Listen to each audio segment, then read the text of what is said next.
Hello guys, welcome to my car driving blog. আশা করি সবাই ভালো আছেন। আপনাদের দোয়া আমিও ভালো আছি। আজকে আমি আছি এখন সাভার ক্যান্টনমেন্ট থেকে মাত্র বের হয়ে রওনা দিলাম টাঙ্গাইল যাওয়ার উদ্দেশ্যে। তো আপনারা আমার এই ভিডিওটি মনোযোগ করে দিয়ে দেখবেন এবং আমার ভিডিওতে লাইক দিবেন, কমেন্ট করবেন আর বেশি বেশি সাবস্ক্রাইব করবেন। তো গাইস, আজকে রাস্তাঘাট খুব একটা ভিড় নেই। রাস্তায় ছাত্রীরা আছে, তারাই রাস্তাঘাট পরিচালনা করছে। যদিও পুলিশ ফিরবে কয়েকের মধ্যে, কিন্তু ছাত্ররা ভালো দায়িত্বই পালন করতেছে। ধন্যবাদ প্রত্যেকটা ছাত্রছাত্রী ভাইদের। আপনারা প্রত্যেকটা মোড়ে মোড়ে এবং প্রত্যেকটা চত্বরে আপনারা ভালো দায়িত্ব পালন করতেছেন। তো ঢাকার এই যে মহাসড়কে এই জায়গায় ভিড় থাকে, এই যে সাভার সেনানিবাস, এখন একটু জাম বাজবেই। এই জামের মধ্যে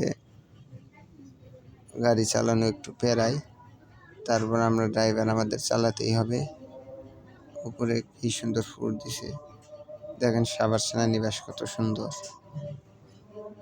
আমাদের ঘাড়াইলে তো ক্যান্টনমেন্ট আছে, কিন্তু সেনানিবাস তো এত বড় নাই।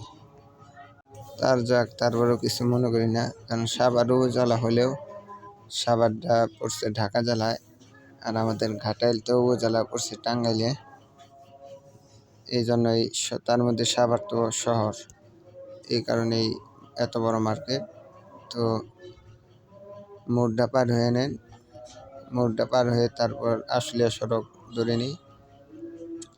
দেখেন কি পরিমাণ ছাত্র ভাইরা দায়িত্ব পালন করতেছে। ধন্যবাদ প্রত্যেকটা ছাত্র ভাইদের বা ছাত্রবৃন্দের, ধন্যবাদ সবাইকে। অনেক দায়িত্ব সহকারে আপনারা রাস্তাঘাট পালন করতেছেন, রাস্তাঘাটে কাজ করতেছেন। তবে আপনারা একটা জিনিস খেয়াল করেছেন, এই রোডে যারা চলাচল করেন, এই জায়গায় অনেকগুলো বিল্ডিং। এই জায়গার মানে কি আমি বুঝতেছি না। সাভার DUSS এর মানে কি আপনারা কমেন্ট করে জানাবেন। বাসগুলা যেখানে সেখানে দাঁড়ায়, যার কারণে আমাদের ঠেলতে হয়, আমাদের বিপদে পড়তে হয়। তবে ছাত্র ভাইয়েরা আছে, দায়িত্ব পালন করতেছে, আপনারা অনেক ভালো, ধন্যবাদ। দেখেন রাস্তাখানে খেজুর গাছ, এই রাস্তাটা দেখলে মনে হয় আমি সৌদির রাস্তায় গাড়ি চালাইতেছি। খুব সুন্দর, পল্লী বিদ্যুৎ এসে পড়েছি। আমার তো গ্যাস নিতে হবে, একটু গ্যাস নিয়ে নেই গাড়িতে। গ্যাস নেওয়া শেষে আবার টান দিব। গ্যাস নেওয়া শেষ, তো রওনা হলাম আবার টাঙ্গাইলের উদ্দেশ্যে। এই জায়গায় এলিভেটের কাজগুলা করতেছে। এখন তো শেখ হাসিনা চলে গেছে, দেখা যাক এলিভেটের কাজ হয় কিনা। এলিভেটটা হয়ে গেলে আমাদের টাঙ্গাইলের মানুষের যাতায়াত সুবিধা হবে।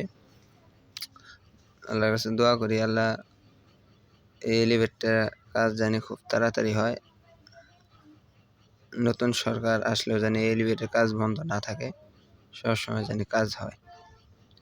আবার জ্যামে পড়লাম, এই জ্যাম আর জীবনে ছাড়লো না আমাদেরকে, সবসময় জ্যামে আছি।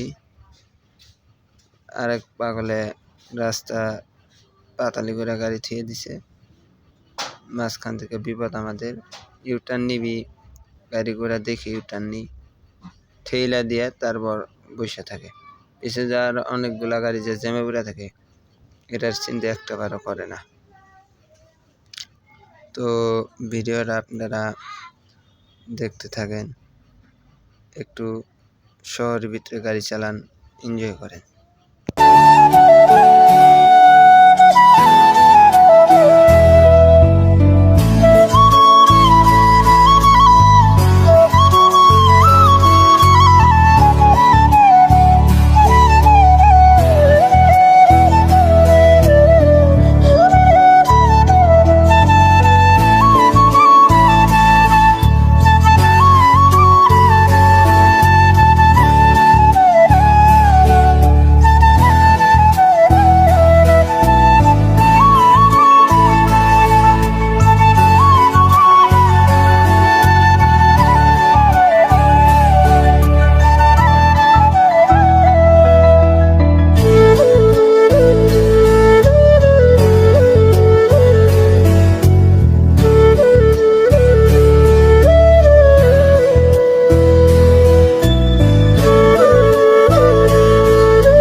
ইউটার্ন নিয়ে আপনাদেরকে একটা জিনিস বলবো, ওটা বলতে চাইছিলাম আগেই কিন্তু মনে ছিল না। আমি এখন যাচ্ছি ওমর ভাই যে জায়গায় ভিডিও বানায় উদ্যান, ওই উদ্যানে দেখি ওমর ভাই আছে কিনা। যদি ওমর ভাইয়ের সাথে দেখা হয় তাহলে তো ভালোই। আমি তার একজন বিগ ফ্যান।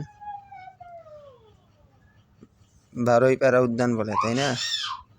দেখি আমার জানা মতো তো এই দিক দিয়ে যাওয়া লাগবো, বামে যাওয়া লাগবো। বামে গেলে মনে হয় 12ই-পাড়া উদ্যান যাইতে পারবো। এটা তো 12ই-পাড়ায় বাজারই। দেখি অটোর তো অনেক সিরিয়াল, এটাই মনে হবে 12ই-পাড়া, এটাই 12ই-পাড়া হবে সম্ভবত। একটু চালায় দেখি কি অবস্থা, একটু এগিয়ে দেখি।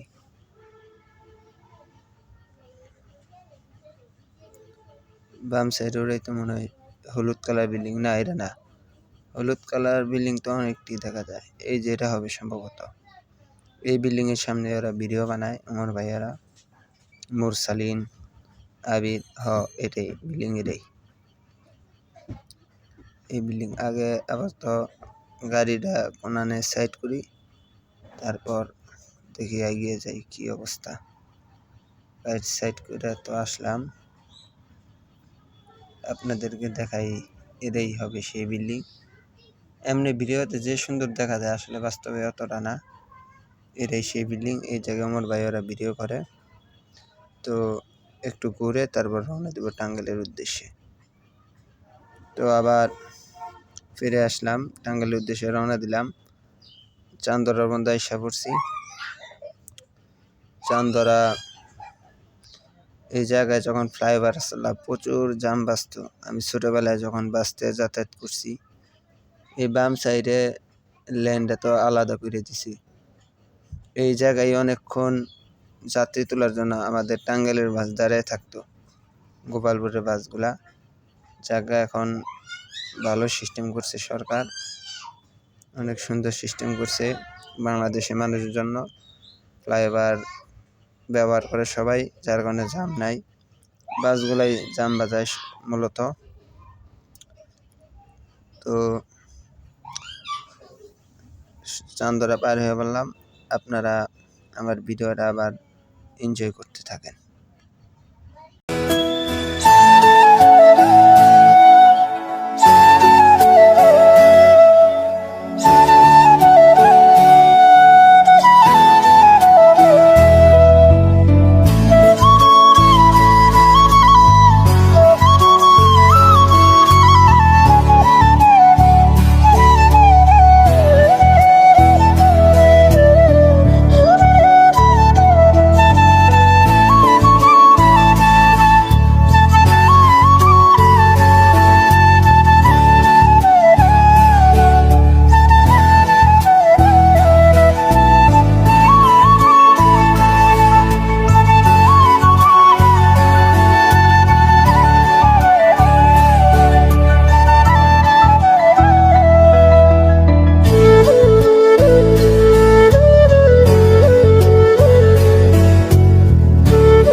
আপনাদের আর একটা জিনিস দেখাই, দেখেন আমাদের টাঙ্গাইলে সুন্দর একটা পাম্প ছিল, পুইরা কি করছে